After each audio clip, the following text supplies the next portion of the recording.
Então, vamos dar início aqui. Certo.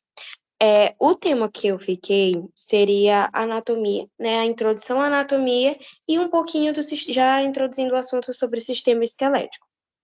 Então, o primeiro ponto, né, a ser tocado seriam sobre a variação anatômica e a normalidade anatômica. O que seria a diferença desses conceitos? Primeiramente, normalidade anatômica, o que seria?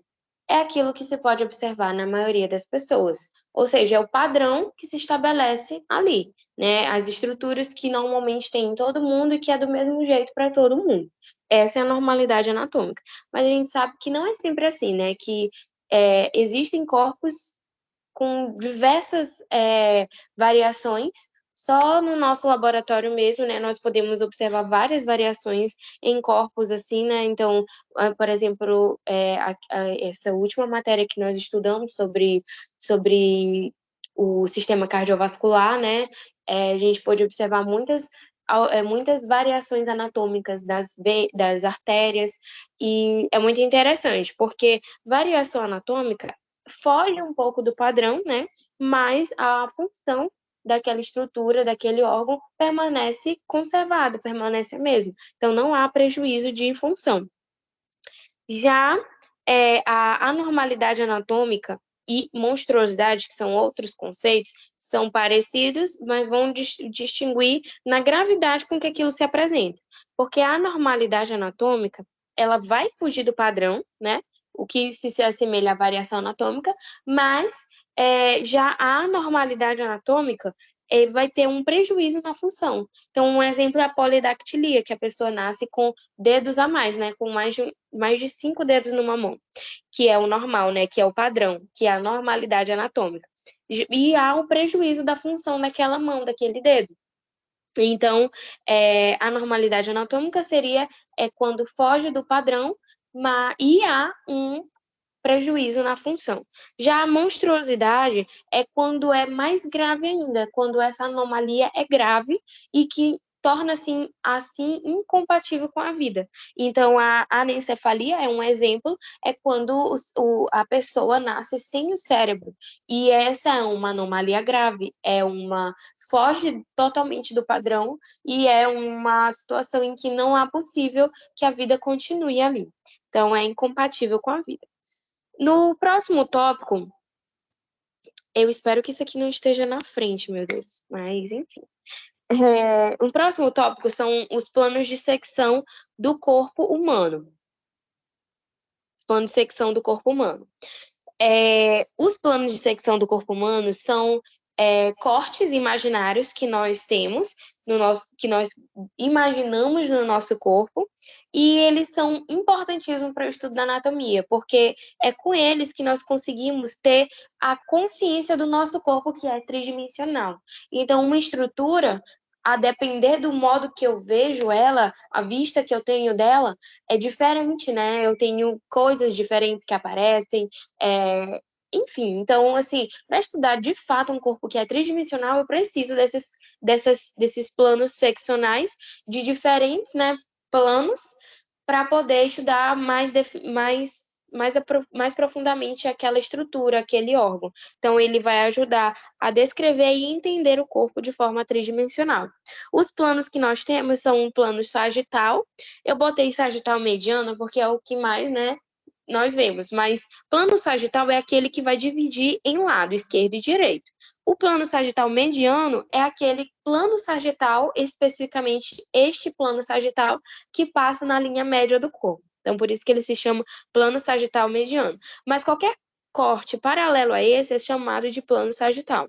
Então, ele vai dividir o corpo entre direito e esquerdo. Já o plano frontal, que é esse rosinha aí, ele vai dividir o corpo entre posterior e anterior, ou frente e costa, ou ventral e dorsal. E já o plano transversal vai dividir o corpo, né, estrutura, em superior e inferior, né? Então, cima, baixo, enfim. Já os planos de delimitação do corpo basicamente se assemelha muito aos planos de secção, né? Tem tudo a ver. O plano cranial ou superior é esse plano que é acima, né, da cabeça, é esse plano superior, né, o nome já diz. ao contrário dele, né, do lado oposto a ele, eu tenho o podálico inferior. Na parte de frente do nosso corpo, eu vou ter o plano de delimitação ventral anterior. O contrário dele, o oposto a ele, é o dorsal posterior. E eu tenho os das laterais, né, que ficam aqui nos braços, lateral direito e lateral esquerdo. Já os pontos, os termos de posição e proximidade. Esses termos de posição e proximidade são muito importantes para estudar anatomia, porque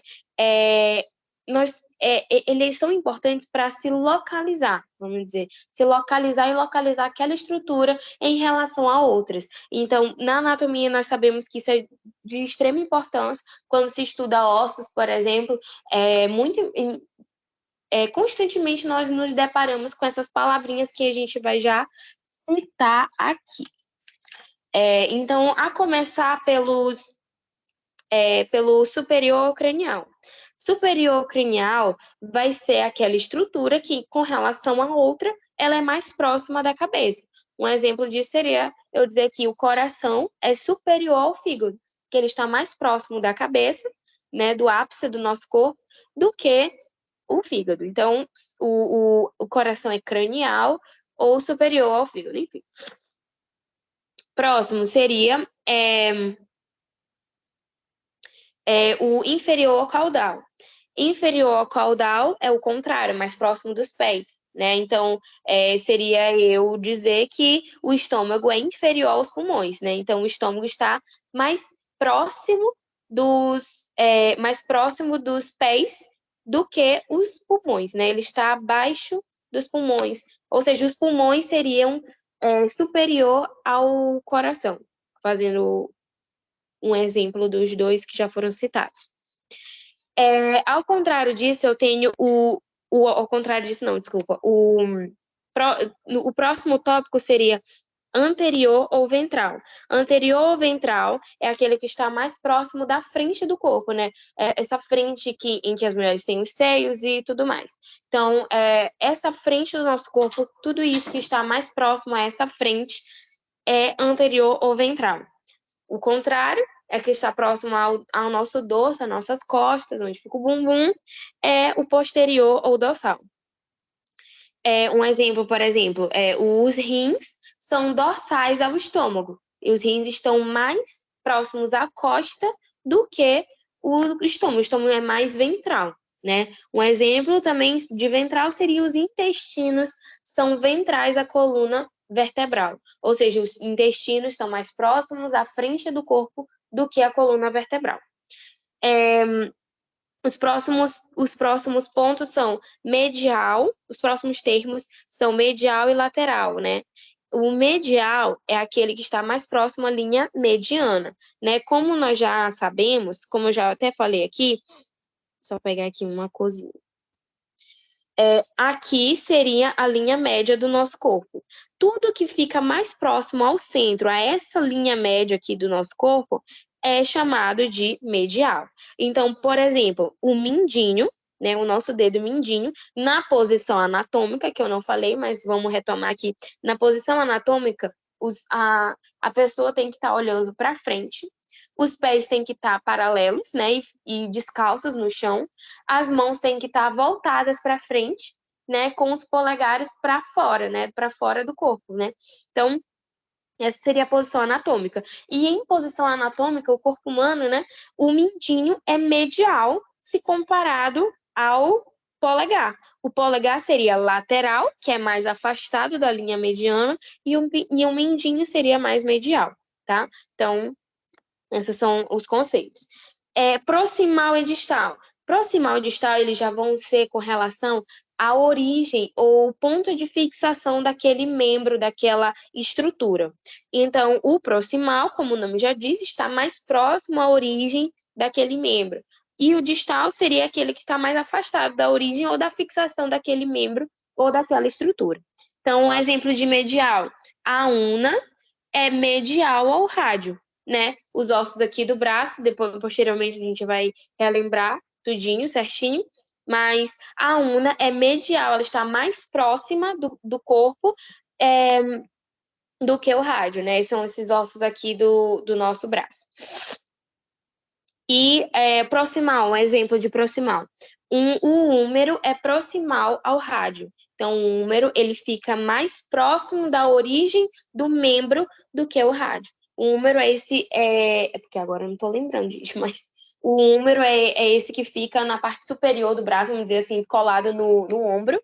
E a una e o rádio são esses que ficam na... Eu posso estar falando besteira, tô com medo. Mas, enfim, a una e o rádio são esses que ficam na parte mais inferior aqui do braço. Enfim, fiquei com medo de ter falado besteira, gente, mas acho que deu tudo certo. Vocês entenderam. Então, e os próximos termos de posição e proximidade são superficial, intermédio e profundo. Superficial, intermédio e profundo é com relação à superfície da pele. Superficial, mais próximo à superfície. Profundo, mais profundo, né? Mais afastado da superfície. E intermédio é entre duas estruturas. Então, um exemplo de superficial seria dizer que as costelas são superficiais aos pulmões. Elas são mais próximas à pele do que os pulmões. Profundo, as costelas são mais profundas à pele do que o tórax e do que o dorso. Outro exemplo de profundo, os músculos são mais profundos do que a pele. E intermédio. Intermédio ou intermediário seria, por exemplo, assim, o colo transverso é intermediário ao colo descendente e o colo ascendente. A gente já estudou o sistema digestório, sabe muito bem do que eu estou falando. Então, ele fica entre essas duas estruturas. Já agora, o próximo tópico é de funções do sistema esquelético. Eu coloquei aqui algumas observações que depois eu vou escrever mais bonitinho para poder mandar para vocês. Então, aqui é sobre as funções do sistema esquelético. A primeira função, só um minutinho. Aqui. A primeira função seria a de suporte, né? O esqueleto, como nós sabemos, é esse arcabouço estrutural do corpo. Então, é nele que vai se sustentar os tecidos moles, é um ponto de fixação para os tendões, para os músculos. Então, daí nós dizemos que ele é um suporte para o nosso corpo. Além disso, ele também tem função de proteção. Exemplo, os ossos do crânio, a caixa torácica. Então, todos esses são ossos que vão proteger estruturas mais sensíveis do nosso corpo, né? Coração, pulmão, cérebro, encéfalo, no caso. Então, também tem essa função de proteção. Já assistência ao movimento, né? Como eu já havia até dito, na função de suporte, tendões, músculos se inserem, se fixam, né? Tem sua origem nos músculos. Então, sua origem em inserção. Então, no momento em que esses músculos, eles são, através de um estímulo, né, ligados, né, eles são acionados, eles se contraem e isso vai gerar um movimento, que vai puxar os ossos. Então, ele vai dar essa assistência ao movimento, né? Sem ossos não seria possível se movimentar. Além disso, eu tenho a liberação e armazenamento de minerais, né? Os ossos, eles são grandes armazenadores, né? Eles são grandes depósitos de armazenamento de minerais. E, em especial, o que eu disse bem aqui, que é o cálcio e o fósforo.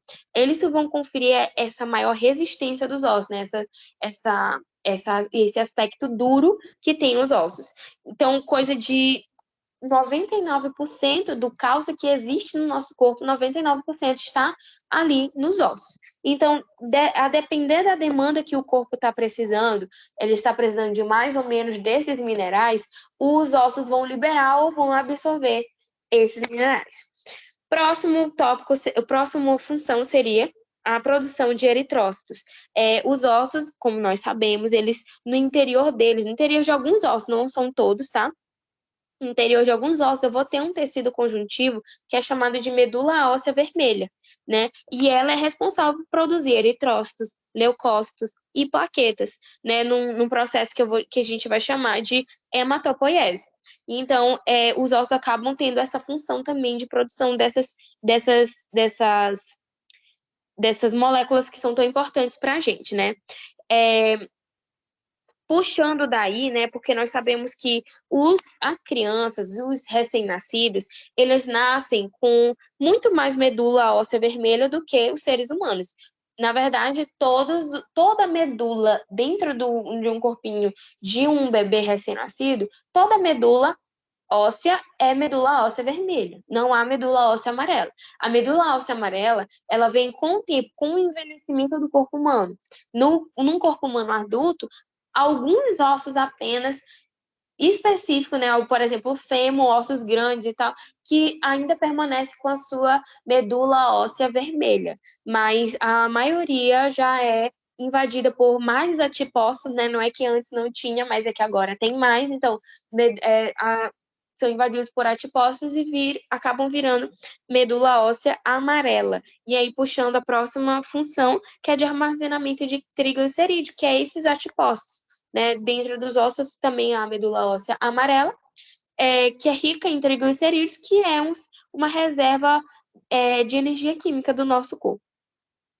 Então, agora falando sobre a divisão do esqueleto.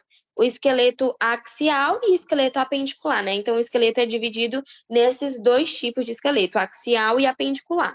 O axial, ele é aquele que está próximo ao eixo, ao centro do corpo, né? Quais seriam eles? Seriam ossos do crânio, né? Da face. Só um minutinho.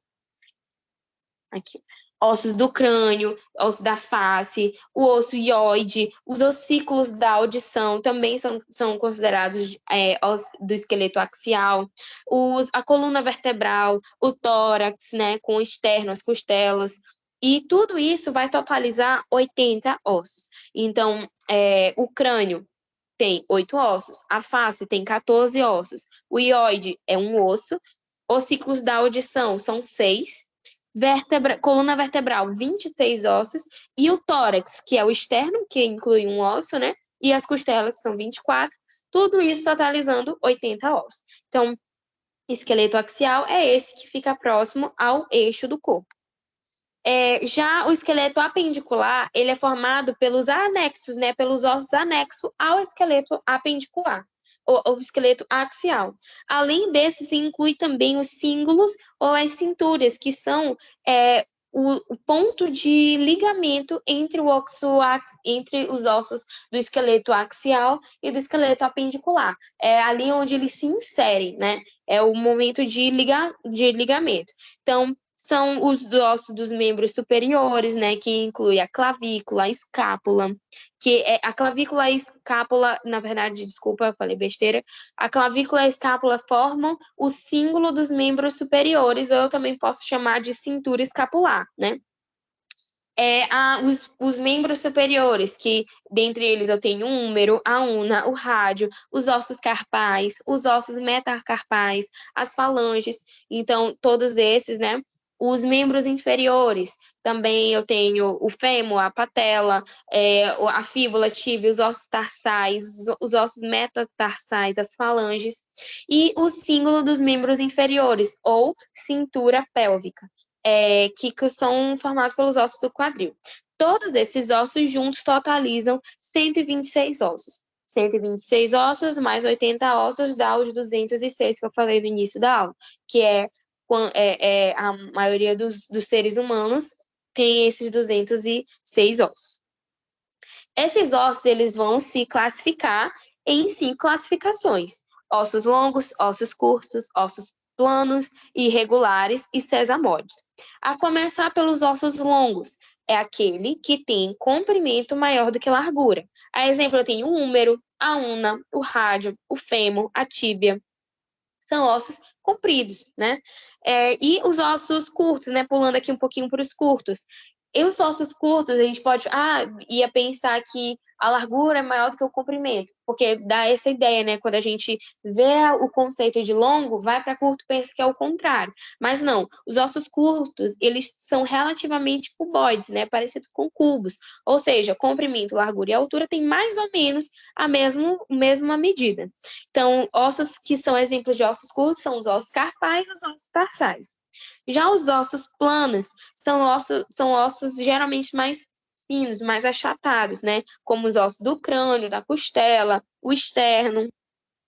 Os ossos, vou pular aqui para o sesamoide. Os ossos sesamoides, eles se desenvolvem dentro de tendões, né? No meio, assim, de tendões, onde vai ter considerável atrito, né? Onde tem muito estresse físico, onde tem muita compressão, muito atrito, é onde eles vão se formar. E isso vai variar de pessoa para pessoa. Pode ser uma pessoa que, por alguma deficiência física, acaba pondo mais estresse físico em uma perna ou em uma estrutura específica, ou por diversas maneiras, enfim, diversas razões. Tem alguns ossos sesamoides a mais ou a menos, mas aquele que a maioria dos seres humanos tem é a patela, né? A patela, geralmente, todos os seres humanos têm, e ela é um exemplo de osso sesamoide. E lembrando que eles nem sempre são totalmente ossificados. Já os ossos irregulares é basicamente todo osso que não se encaixa em nenhuma outra classificação que eu falei. Então, não é curto, não é longo, não é sesamoide, não é plano. Ele é irregular. São formas mais complexas, como as vértebras, o calcânio e alguns ossos da face. A seguir, eu tenho os tipos de substâncias ósseas. Os tipos de substâncias ósseas, eu tenho o tecido ósseo compacto. O tecido ósseo compacto, ele também pode ser chamado de osso denso ou cortical, né? Ele pode ser encontrado ele é encontrado, na verdade, sempre na superfície dos ossos, mas também pode ser encontrado mais profundamente, né? Ele, apesar desse nome, né, de ser denso, de ser compacto, ele também é muito poroso, né? E já já a gente vai falar que ele vai ter muitos canais, são chamados canais de Harvey. Só um minutinho. Certo. Então, perfeito, eu vou já falar sobre as características dele, as funções dele. Mas, continuando. Então, como eu falei, o osso compacto, ele é formado por unidades estruturais que a gente vai chamar de ósteos, ou sistemas de Ravens, que são lâminas concêntricas em torno de um canal central. Então, aqui, ó, a gente consegue observar nessa imagem várias lâminas, né, que são esses discos circulares concêntricos com esse canal que é chamado canal central ou canal de Avens no meio. Então, todo esse disco aqui formado de várias lâminas, todo esse disco é um ósteo. Tá? Então, é um ósteo. Certo. Umas informações que eu tinha esquecido de colocar no slide que eu acrescentei posteriormente, eu acredito que dê para ler direitinho, é que os ósteos, eles são alinhados na mesma direção e paralelos ao eixo longitudinal das diáfise. Vamos já lembrar o que é diáfise, mas só para a gente entender aqui, diáfise são as extremidades de um osso longo, vamos dizer assim. Não só osso longo, tá? Mas é porque toma como eu tenho diversos ossos diferentes, a gente toma um osso longo como nosso exemplo para colocar a anatomia de um osso, né? E as diáfises são justamente as pontas, né? As extremidades. Então, as lâminas, elas ficam na mesma direção e paralelos a esse eixo longitudinal. Longitudinal, para quem não sabe, é um eixo vertical, vamos dizer assim, que está em pezinho. E por essa disposição desses ósteos, eles acabam conferindo maior resistência ao encolhimento ou à fratura daquele osso. Então, aquele osso fica mais resistente. E é por isso que algumas das funções do tecido ósseo compacto é de resistência ao peso e aos movimentos. Então, é por ele que o corpo consegue suportar todo o nosso peso e, às vezes, exercícios intensos, movimentos. Ele também confere proteção e suporte. Por que proteção? Porque ele está revestindo todo e qualquer tipo de osso. Nós vamos ver que tem ossos que no interior eu encontro o outro tipo de tecido ósseo que é o esponjoso. E o tecido esponjoso, ele não é encontrado sozinho. Ele sempre é encontrado revestido por tecido ósseo compacto, porque justamente é como uma rede de proteção para ele. Certo. E além disso, né, essa organização desses ossos, elas não é estática e nem poderia ser, né? Imagina se fosse, porque, por exemplo, quando a criança aprende a andar, ela tem todo o seu jeitinho de andar. Todo o seu ossinho, as suas pernas, todos os seus movimentos, eles são tipo assim, modelados para aquele tipo de andar. Tanto é que tem crianças que nascem com deformidades nas perninhas e por serem novinhas, né, ainda dá para consertar. Eles usam tipo como se fosse um gesso, vamos botar assim, como se tivesse fraturado. E aquilo vai modelando, vai moldando aquele osso. Então os ossos eles não têm uma organização estática. Além disso, a gente pode exemplificar a atividade física intensa, que também pode modelar esses ossos de alguma maneira. Por exemplo, o levantamento de peso, né, intenso. Além de fraturas, né? Fraturas, eu necessito dessa capacidade dos ossos, dos ósteos, de se remodelar, de se reinventar, vamos colocar assim, para que a fratura seja consertada. Além do tipo ósseo que é compacto, tem o tipo ósseo esponjoso, que ele também é referido como reticular ou trabecular.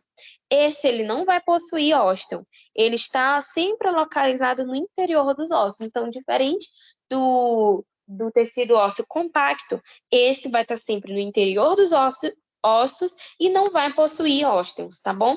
Ele é formado por lamenas também, só que elas são dispostas irregularmente, formando colunas delgadas, que são chamadas de trabéculas. Esses poros aqui que a gente está vendo são todas trabéculas. E essas trabéculas elas são dispostas de forma irregular e elas podem ser vistas a olho nu, tá? Então, entre as trabéculas há espaços visíveis a olho nu, que são preenchidos por medula óssea vermelha ou medula óssea amarela, a depender do tipo de osso, a depender do estágio de idade daquele ser humano, né? A substância óssea esponjosa possui a maior parte, constitui a maior parte do interior dos ossos. A gente pode ver muito bem aqui. Desculpa. A gente pode ver muito bem aqui nessa imagem que osso compacto é só esse pedacinho e todo esse resto um osso um osso esponjoso, né? Um tecido ósseo esponjoso. Então a gente vê que é a maioria do osso. E isso vai ajudar a que o osso ele não seja tão pesado, né? Ele vai reduzir o peso total da estrutura. E o último tópico, gente, o último tópico seria o periósteo. Só que lá também tinha a composição dos tecidos ósseos. Mas por que eu não vou falar sobre isso? Porque eu achei que é muito mais histológico, né, do que anatômico.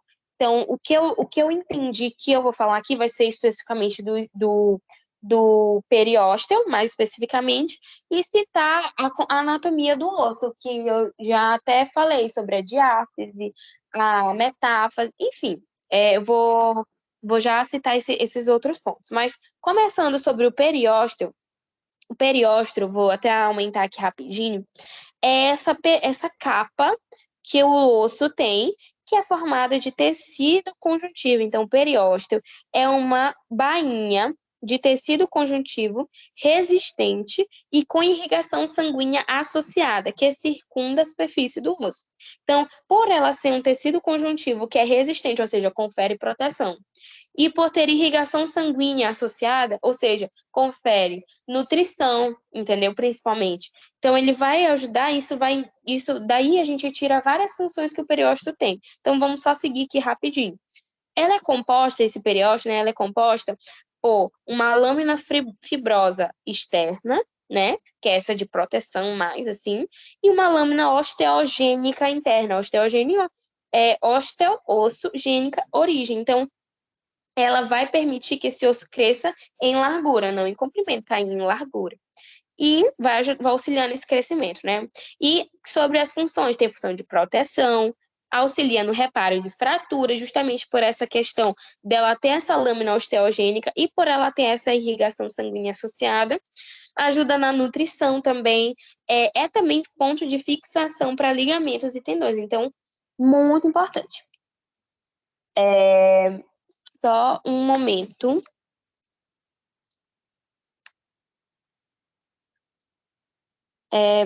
Eu estou usando aqui um apoio, só procurando o restante do conteúdo aqui. Um minuto.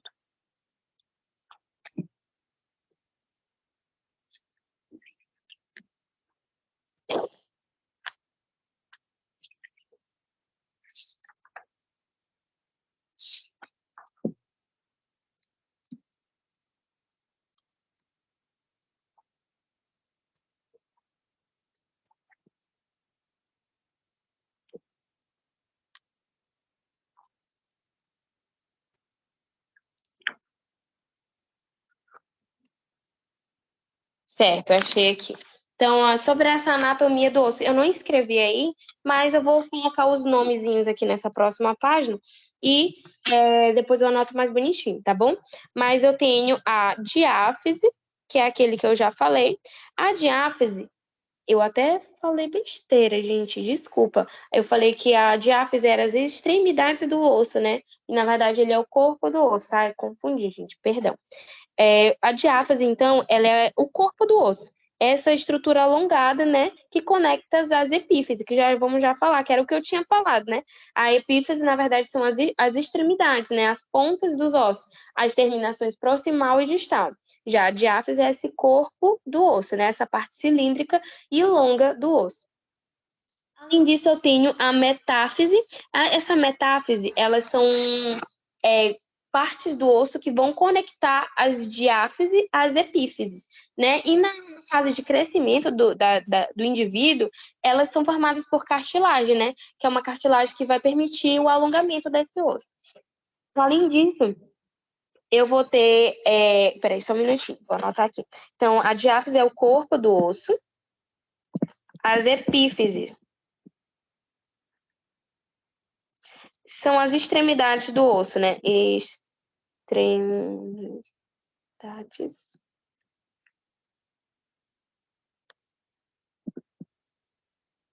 Tanto proximal, que está mais próximo à inserção daquele membro, né? Proximal, ou distal. E aí eu tenho a metáfise. Deixa eu ver se escreve assim mesmo, peraí. Metáfise, que é justamente esse ponto de encontro, né, entre a região de diáfise e epífise. Então, vou botar aqui, ó, região entre as diáfise e epífise,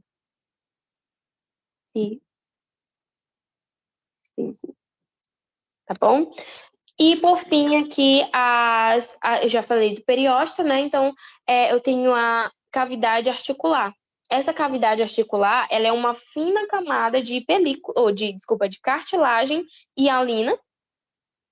Eu falei cartilagem articular, eu não lembro se eu falei a palavra certa, mas o nome é cartilagem articular, que é uma fina camada de cartilagem hialina, que é justamente no ponto do osso que toca a articulação com outros ossos, né? É onde vai haver o atrito, e a cartilagem está ali justamente para evitar esse atrito, evitar lesões e tudo mais. Periósteo, como eu já havia falado, né? E eu também tenho a cavidade medular, que é esse interior do osso onde eu vou ter onde vai residir, né? As medulas ósseas amarela ou vermelha. E eu tenho o endósteo. O endósteo é a membrana que separa a cavidade medular do restante do osso, né? Então, é uma fina membrana que reveste a cavidade medular. Então, essa cavidade medular é onde está a medula, e para revestir essa cavidade medular, eu tenho um endósteo, tá bom? Então, o periósteo é basicamente a membrana externa do osso, e endósteo é a membrana interna que vai separar o osso da cavidade medular. Então, é basicamente isso, gente. Eu espero que eu tenha me feito clara.